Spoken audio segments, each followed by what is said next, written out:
Right guys, for your maths task today, we are going to find the area of a shape using two different methods, okay? So it's really important you follow the instructions on the Google Classroom step by step. The first way we're going to do it is by counting the squares inside the shape. Now, there's a really good video explaining how to do that. Okay, so that is watch area of the shape on a grid. And then I want you to choose, once you watch the video, I want you to choose an option. Option 1 is medium, okay? And that is just counting the squares in the shape.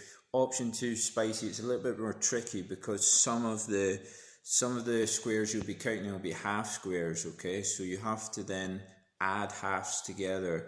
So it's a bit more tricky and you have to think a bit harder about it. Now on to task 2 is finding the area by using length times width. Now I've made a video of showing you how to do that. We've done this in class before. So it's just using the formula length times width. So you got option 1 would be medium. And again, that's just rectangles, finding the length times the width of the rectangles. Option 2 is spicy, and that's finding the area of a triangle using length times width.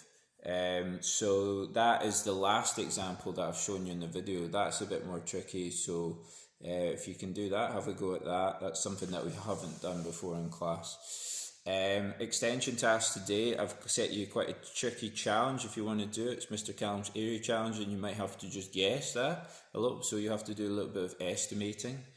And I've also attached a Kahoot, which covers the learning from yesterday and today, so it's questions about perimeter and area. That needs to be finished by 3 p.m. today. Right guys, for this lesson it's really important that you follow the instructions and do it step by step, because there's 2 parts to this lesson. Okay, so have a go and good luck.